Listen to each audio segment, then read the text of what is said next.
to honor difference is a major point in our capacity to find a good relationship, also in an intimate relationship. Living a Meaningful Life, a podcast with Gestalt therapist Joachim Wienelt, building a bridge from psychotherapy to spirituality. Welcome to a new episode of Living a Meaningful Life. My name is Joachim, and I'm happy to share insights that I'm having as a therapist in working with clients all over the world. And this time I want to offer something that feels very precious to me. And I believe that this is an insight that we all can use very well to actually establish meaningful relationships with ourselves, but also with others.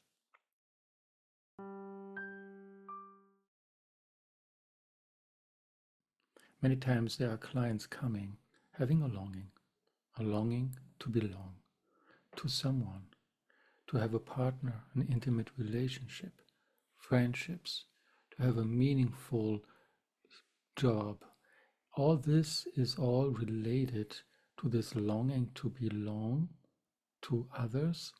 And then many times these clients might have an assumption. If I want to belong, I just need to open my heart and that's it. But this does not lead anywhere.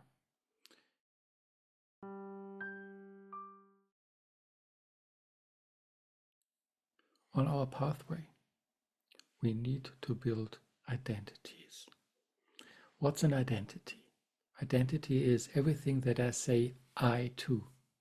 I am a German. I am a therapist. You could say I am an American. I am loving football, American football. Whatever it is, it's all what I say I to, where I say yes, this is me. And in contrast to this, I say no to I'm not an Italian, for example, and so on. So we need to build this identity, and this all relates to something that is very important. The foundation for belonging, the foundation to connect, to have a loving relationship is that we have to be aware that contact is emerging through boundaries. And that's something that I find mind-boggling. When I learned this in my training as a Gestalt therapist, I was really in awe to hear that, because it sounds really strange. We want to be in connection, we want to belong, we want to have a loving relationship. And then we are told, well, we need a boundary for that. Why is that? And with this, our body gives a perfect example, I believe, what this means. And this is what I love to refer again and again to our body, because I love to actually refer to the body wisdom we all have. So our body is a beautiful example for this need for boundaries.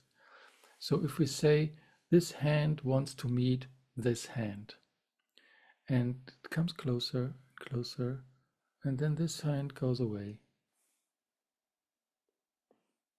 there will be no contact. There will be no actual relationship between the two hands, because this hand is not allowing itself to be felt by the other hand.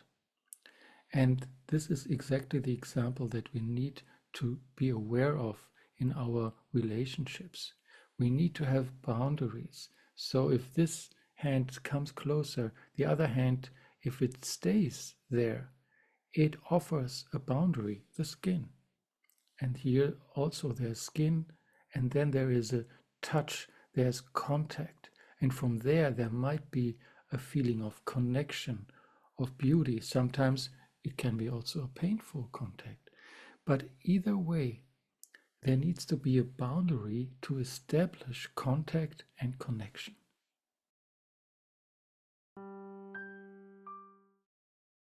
What does this mean in our everyday life, in our intimate relationships, in our jobs, in the public domain, in friendship? So what it means is, and this refers again to identity, we need to allow ourselves to say clearly yes and clearly no. This is what establishes a boundary on the emotional level. And many times clients come and find they have a hard time. They don't want to say no. It doesn't feel right. I want to be in connection, so I just say yes to everything.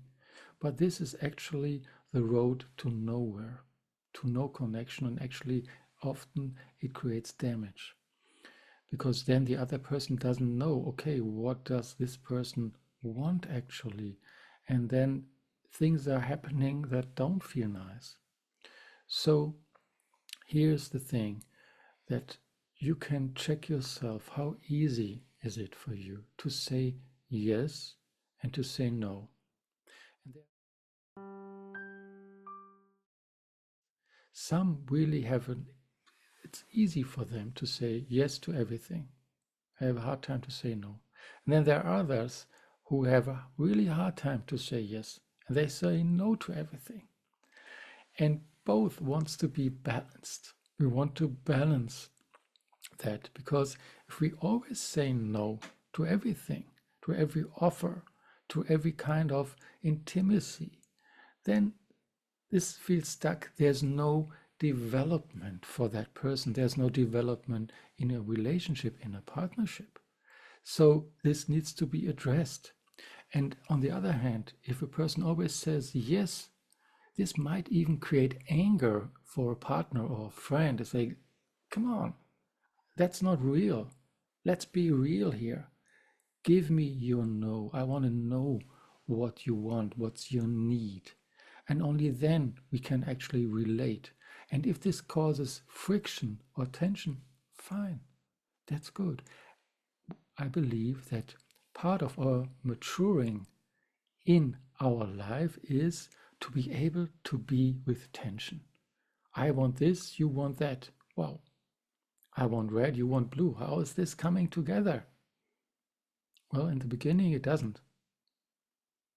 So, but then we need to allow ourselves to be with that tension, in that yes to that color and in the no to the other color. And only then it establishes a contact that allows us to actually feel the other. So you want this, and then we get curious. How is it? How does it relate to you as a person? How does it relate to me? What's the need? And there's something specific that helps us to go beyond that.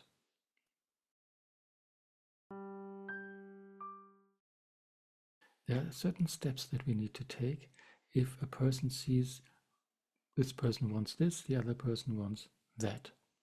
How to go about it. So first thing is to actually say yes, that the other person is different.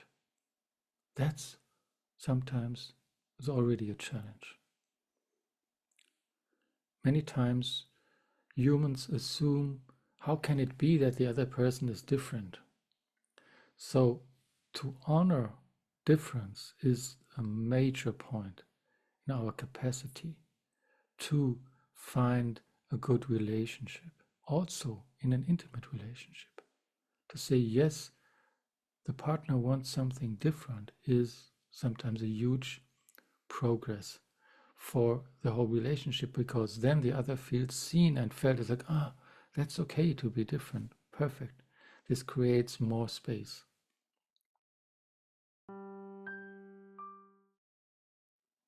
In this new space, this is also an invitation for the person himself or herself to say, if I allow you to be different, I also can be different. So then we all of a sudden co-create a new space of more possibilities, and to let go of the idea that everything, every decision needs to be done in the same way, or to be looked at things in the same way. It's not needed. This is important because sometimes we say, I need to put myself in the shoes of the other. Yeah, that's beautiful. And there's a trap here, because many times I just put myself in the shoes of the other. And then I assume things that the partner or the friend or the boss should do this and that, because I put my own perspective into his or her shoes. But this is not working. What's more effective is to honor that difference and to stay with that.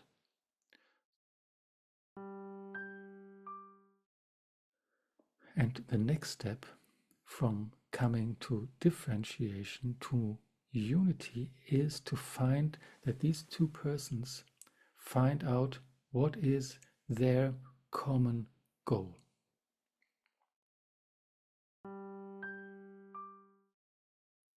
For example, two colleagues in an enterprise. One wants to build a car, the other one wants to build a bicycle. Doesn't come together. It's either or at this point. So first off, okay, that's differentiating your needs, your capacity, what you want to do. So, okay, and from there, what leads to the next level is to find out what's our common goal and to exchange about that. For example, these two persons could find that both want human beings to be mobile, to find a way from A to B in a safe, good way. So here's a connection. Yeah, and sometimes the pathways are actually different. And this means that then these pathways of two people or many people are parting. But also this is good. Then there's clarity and there's no wishy-washy trying to be together or trying to unite without really actually differentiating ourselves, because this is needed for our development. So then the pathways are parting and we can do this honoring each other, and that's fine. And this allows also for a new identity and a next step on the ladder of development.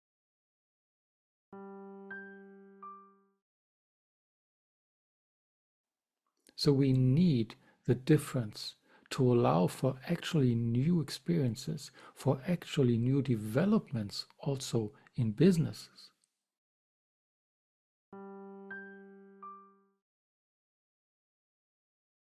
So the first step was you are clear in your boundary, knowing what you say yes to, what you say no to. Second step is to honor difference. You can be different. That's okay. And the third step is, what's our common goal, if there is any?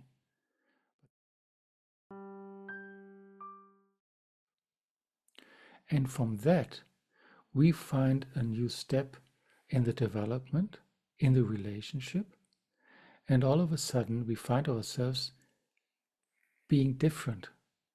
In that process, we found a different identity because we have said yes and no now to different things, what we didn't even think of before. All of a sudden we are new humans. And this, of course, is on a daily basis. It can be a very small topic and can be a big topic, but most of the time it's the small relational pieces that bring us to the next step. And I wish for you to have a good journey in that. Welcome for me